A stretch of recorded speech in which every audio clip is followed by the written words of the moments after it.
Fala aí, pessoal, tudo bem? Bom final de semana para todo mundo. Mais um vídeo aqui para você. Aliás, temos várias coisas para falar hoje. Afinal de contas, o Flamengo enfrenta o Coritiba às 7h30 da noite. Tem a história do Isla, que foi sim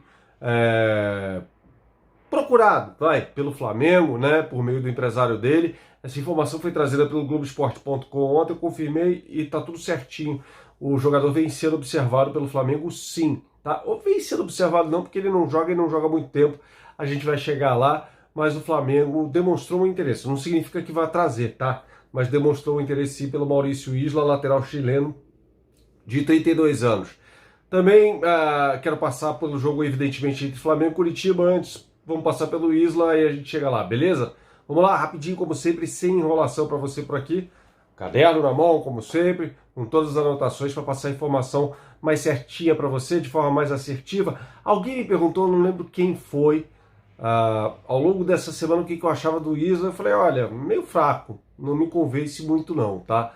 Até porque é um jogador que já passou pelo melhor da carreira dele e não joga há muito tempo, né? O último jogo dele foi no dia 14 de março, foi no dia que o Flamengo, se não me engano, jogou contra a Portuguesa da Ilha, né? Pra você ver quanto tempo faz isso, né? Antes da pandemia, com a camisa do Fenerbahçe, né, que era o time dele na Turquia pelos últimos 3 anos, o mesmo time do Alex, né, do David, o Zico foi técnico lá também e tal.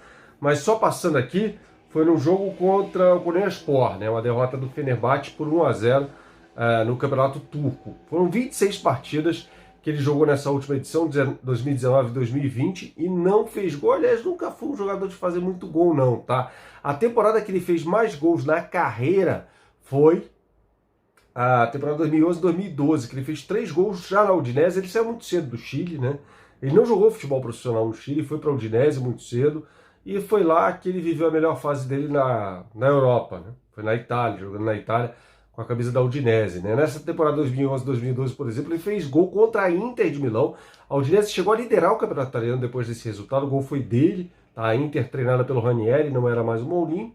E fez gol também num jogo emocionante ali de oitavas de final da Copa Itália, naquela mesma temporada contra a Sampdoria, empate por 2-2 na prorrogação, e aí perdeu o pênalti, na cobrança de pênaltis, né? O Isla era muito novo ainda naquela ocasião e tal, mas aconteceu isso com ele. Como eu disse, é um jogador que não atua há 5 meses, e o melhor dele já passou, chegou a ter um auge ali de 2 temporadas na Juventus, jogando 47 partidas em 2 temporadas, foi para a Premier League, para o Queen's Park Rangers, e depois nunca mais se encontrou no futebol de mais alto nível na Europa. É impressionante, jogador que chegou a jogar 47 partidas em 2 temporadas na Juventus, né, o supra-sumo do futebol europeu e mundial, dá para dizer certamente, né, e depois ter essa queda de rendimento.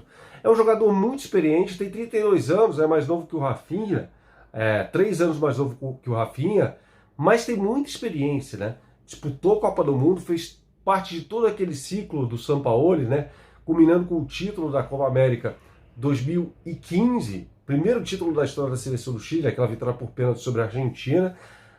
Na Copa América 2016 nos Estados Unidos, o técnico já era o Pizzi, mas o Isla estava também nesse ciclo, tá? Disputou a Copa América no passado, aqui no Brasil também. É um jogador que fez parte daquela geração, né? Isla, Rara, Medel, Arangues, Bocejur, que mais? Vargas, Alexis Sanches, toda essa turma aí. Jogou Copa das Confederações também em 2017, né? Competição que o Chile perdeu na final para a Alemanha, num erro ali do Marcelo Dias, 1-0 em São Petersburgo. Eu não me esqueço porque eu estava lá na Rússia cobrindo essa Copa das Confederações. Eu estava no estádio, inclusive, cobrindo esse jogo aí. Então essa é a história do Isla, né? Eu não espero um jogador do nível do Rafinha, não, caso venha do Flamengo, mas é isso, um jogador experiente, que gosta de apoiar, mas não é um fazedor de gols, assim como o Rafinha também não é, convenhamos por aqui, beleza? Falando sobre o jogo de logo mais entre Flamengo e Curitiba, haverá mudanças no time do Flamengo, eu pude apurar isso. O João Lucas é o único lateral direito relacionado para a partida, tá? Não sei se ele vai com o João Lucas ou com o Arão, mas vai jogar com um dos dois ali, tá? Informação apurada. Ele falar mudanças no time, e a tendência é que o Arrascaeta volte também, tá? Um técnico, diferentemente do Jorge Jesus, que não vai manter aquele time do goleiro ao ponto esquerda sempre. Ele mesmo falou na entrevista coletiva após a derrota para o Atlético Mineiro no domingo passado, né? Ele falou isso, ó, não dá para ser campeão brasileiro jogando com 12, 13 jogadores que ele vai rodar o elenco, mas assim, é um time que será menos fruto da mente de uma invenção, diferentemente do que foi o time contra o Atlético Goianiense, tá? A exemplo do que acontece com o Flamengo, o Coritiba perdeu os 2 jogos até aqui no Campeonato Brasileiro, uma derrota para o Internacional por 1-0 no sábado, há uma semana, e depois uma derrota para o Bahia. Eu trabalhei nesse jogo aí contra o Internacional. O Coritiba não fez nada. O Inter não jogou bem, diferentemente da vitória, né? Na última quinta-feira sobre o Santos, em que amassou o time do Santos. Nesse jogo no Couto Pereira, o Coritiba não fez absolutamente nada. E é um time que tem 10 desfalques para esse jogo contra o Flamengo. Agora são 10 desfalques, dentre eles os mais conhecidos, para você torcedor aí do Flamengo. Alex Muralha, né, que por força do contrato não pode jogar. Vai jogar o Wilson no gol. O Gabriel, aquele mesmo que jogou contra o Flamengo, que jogou contra o Internacional, não fez absolutamente nada, né? De memória pouco saudosa, né? Para o torcedor do Flamengo, tá fora dessa partida também. Anotei mais gente aqui, o Rafinha, né? O principal jogador do Coritiba, que quebrou o tornozelo naquela partida, né? A segunda da final do Campeonato Paranaense contra o time do Atlético, evidentemente está fora também, dentre outros jogadores, Giovanni Augusto. Então é o time do Coritiba que deve ter a volta do zagueiro Rodolfo, aquele mesmo, né? Reserva do Pablo Mari, a fera, Rodolfo, deve voltar ao time, estar em campo na partida de logo mais contra o Flamengo. O Sassá deve ser o centroavante também. O Rodolfo deve fazer dupla de zaga ali com o Sabino, né? Essa é a expectativa em torno do time do Eduardo Barroca, né? O diretor de futebol do Curitiba deu uma entrevista ontem, assim, falando, ó, temos muitos problemas, mas não temos dinheiro para contratar, né? E o Eduardo Barroca tá andando ali no fio da navalha, né? Eu gosto das convicções de jogo do Barroca, né? Um técnico que gosta de que seus times coloquem a bola no chão, mas assim, ele perdeu o Campeonato Paranaense e perdeu as 2 primeiras no Campeonato Brasileiro. Eu não acompanhei o jogo contra o Bahia, mas como eu disse, trabalhei no jogo contra o Internacional e foi um desastre total. O time não fez absolutamente nada na partida. Eu até achava, né, que o Flamengo passaria sem muita dificuldade pelo time do Atlético Goianiense no meio de semana, né?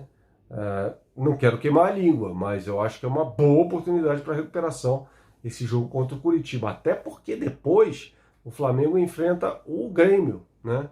Então fica aí o alerta. Ó, se não ganhar do Coritiba, o jogo seguinte vai ser muito difícil. A tabela, né, o primeiro e o quarto jogos do Flamengo no Campeonato Brasileiro são muito difíceis, né? Atlético Mineiro e Grêmio. Então, assim, a derrota para o Atlético Goianiense foi fator preponderante, né?